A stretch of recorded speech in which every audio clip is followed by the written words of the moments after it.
नमस्कार. आजच्या सत्य घटनेत तुमचं स्वागत आहे. माणसाच्या हातून अनपेक्षितपणे काहीतरी घडून जाते. आपल्या हातून चूक झाली हे लक्षात येईपर्यंत वेळ निघून गेलेली असते. नंतर पश्चाताप करून काहीच उपयोग होत नाही. अशीच घटना अमरावतीमध्ये घडली. पोटापाण्यासाठी परप्रांतातून आलेले जोडपे काम शोधून थकले होते. ते परत गावी जाण्याच्या विचारात असतानाच त्यांना एक तरुण भेटला. त्यांच्यात बोलाचाली झाली. ते तिघेही दारूचे व्यसनी असल्याने ते रेल्वे स्टेशनजवळ दारू पीत बसले. त्यातील नवरा दारू जास्त झाल्याने गाढ झोपला होता. त्याला जाग आली तेव्हा त्याला त्याची पत्नी परपुरुषासोबत झोपलेली दिसली. हे पाहून त्याचे पित्त खवळले. पुढे जे घडले ते विनाशकारीच होते. पण सुरुवात करण्याआधी तुम्ही चॅनलवर नवीन असाल किंवा तुम्हाला अशाच सत्य घटना ऐकायला आवडत असतील तर चॅनलला सबस्क्राईब करायला विसरू नका. चला तर सुरुवात करूयात. 15 ऑक्टोबर सकाळची वेळ होती. बडनेरा रेल्वे स्टेशनवरील पाण्याच्या टाकीजवळ एक महिला विवस्त्र अवस्थेत रक्ताच्या थारोळ्यात पडल्याची खबर बडनेरा पोलिसांना मिळाली. घटनेचे गांभीर्य पाहता बडनेरा पोलीस स्टेशनचे पोलीस पथक तात्काळ रेल्वे स्टेशनवर पोहोचले.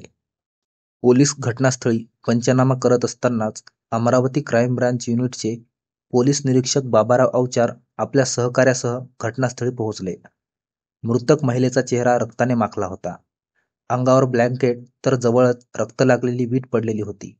मृतकाच्या डोक्यातून अजूनही रक्त येत होते. घटनास्थळी मृतकाची ओळख पटवणारा कोणताच पुरावा नव्हता. मृतकाच्या अंगावर ठिकठिकाणी गोंदलेले होते.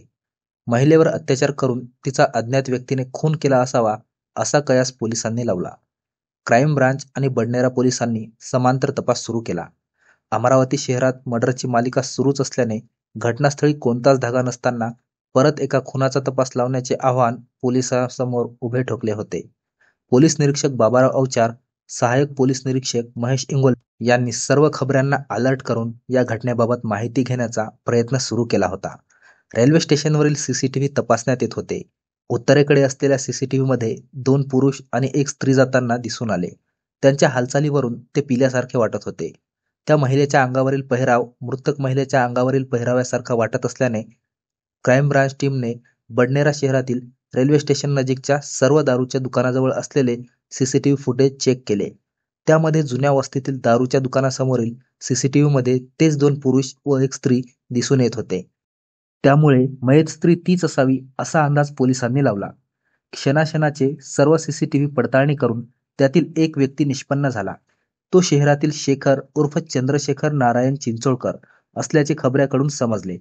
पोलिसांनी त्वरित दुसऱ्या दिवशी 16 ऑक्टोबर 2024 रोजी शेखरला ताब्यात घेतले. त्याच्याकडे घटनेबाबत सखोल विचारपूस केली तेव्हा त्याने 14 तारखेला त्याला एक पुरुष आणि स्त्री शहीद भगतसिंग चौक, जुनी वस्ती, बडनेरा येथे भेटले. त्यांचे नाव गाव माहिती नाही, पण ते पती पत्नी होती. त्यांना स्टेशन माहीत नसल्याने फक्त रेल्वे स्टेशनपर्यंत मी पोहोचवले असे तो सांगत होता. शेखर यास मृतक महिला आणि तिच्या पतीचे नाव गाव माहीत नसल्याने पोलिसांसमोर त्या पुरुषाचा शोध लावणे म्हणजे समुद्रातून शिंपले शोधणे होते. मात्र अमरावती क्राईम ब्रांच युनिट 2 चे पोलीस निरीक्षक अवचार यांनी आरोपी शोधण्याचा जणू विडाच उचलला होता. रात्रंदिवस पोलीस तहानभूक विसरून गोपनीय माहिती गोळा करू लागले. त्यांच्या मदतीला आधुनिक तंत्रज्ञानामध्ये पारंगत अधिकारी धावले. गोपनीय माहिती व तंत्रज्ञान यांची सांगड घालून पोलिसांनी काही तासात मृतक महिला ही मध्य प्रदेशातील भागवती लक्ष्मण मरावी, वय 34, राहणार अहोनी पोलीस स्टेशन नयनपूर येथील असल्याबाबत शोधून काढले. तिचा पती लक्ष्मण याला दिनांक 17 ऑक्टोबर रोजी रात्री 11 वाजता अमरावती क्राईम ब्रांचने ताब्यात घेतले. त्याला या घटनेबाबत विचारणा केली असता त्याने आपणच आपल्या पत्नीचा रागाच्या भरात दारूच्या नशेत खून केल्याचे सांगितले. संशयित आरोपीने खून करण्याचे कारण सांगितल्यावर पोलीस तर क्षणभर स्तब्धच झाले. मध्य प्रदेशातील मंडला जिल्ह्यातील रहोनी येथील लक्ष्मण मरावी परिवारासह राहायचा. त्याला 16 वर्षाची मुलगी तर 14 वर्षाचा मुलगा आहे. घरात 18-20 दारिद्र्य, त्यात रोजगार नसल्याने लक्ष्मण रोजगाराच्या शोधात पत्नी भागवतीसह 9 ऑक्टोबर रोजी चंद्रपूरला आला.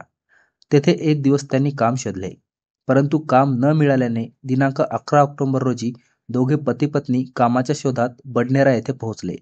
रात्र बडनेरा रेल्वे स्टेशनवर काढल्यावर दुसऱ्या दिवशी शहरात काम शोधण्यास वणवण फिरू लागले. मात्र 3 दिवस काम शोधल्यावरही त्यांना कुठेच काम मिळत नव्हते. खाण्यात आणि रोज दारू पिण्यात पैसे सुद्धा संपत होते. काम शोधून थकल्यावर आपला गावच बरा म्हणत त्यांनी 14 ऑक्टोबरला परतीचा रस्ता पकडण्याचा एकमुखी निर्णय घेतला. रात्री गावाकडे परतत असताना रेल्वे स्टेशनकडे जाताना एका देशी दारू दुकानात दोघा पती-पत्नीने दारू विकत घेतली. आता ते दारू पिण्यासाठी जागा शोधू लागले. दरम्यान रात्री 8 वाजण्याच्या सुमारास त्यांना शेखर उर्फ चंद्रशेखर हा रिकामटेकडा दारुड्या शहीद भगतसिंग चौकात भेटला. त्याच्याशी त्या पती-पत्नीचे बोलणे झाले. ते दोघे कामासाठी आले, पण त्यांना काम मिळाले नाही.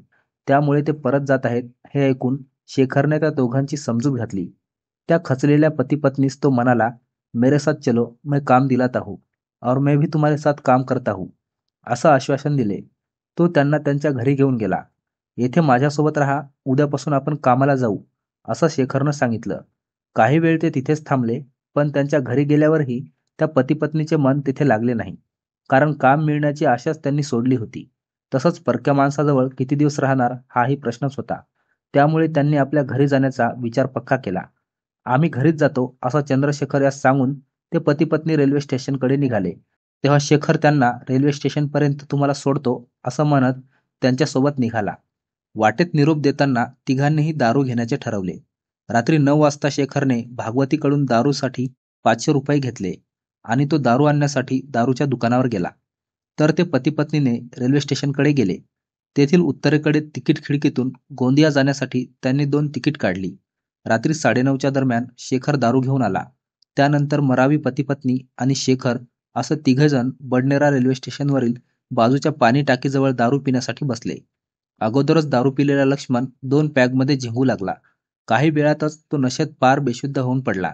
त्याला कशाचीच शुद्ध उरली नव्हती. रात्री 10:30च्या दरम्यान लक्ष्मणचे अचानक डोळे उघडले.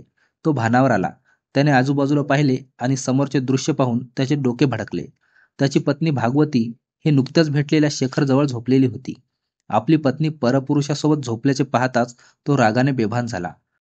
सार्वजनिक ठिकाणी अंगावर कपडे नसलेली आणि परपुरुषाजवळ झोपलेली पत्नी पाहून दारूची नशा चढलेल्या लक्ष्मणचा राग अनावर झाला. तो इतका बेभान झाला की त्याने पत्नी भागवतीचे केस पकडून ओट्यावर आपटले. या आवाजाने शेखरला जाग आली. त्याने डोळे उघडले तेव्हा त्याला लक्ष्मणचे रौद्र रूप दिसले. ते पाहून घाबरलेला शेखर तेथून पळून गेला. तर पत्नी दारूच्या नशेत परपुरुषासोबत पाहून चिडलेल्या लक्ष्मणने जवळची वीट घेऊन भागवतीच्या डोक्यात घातली.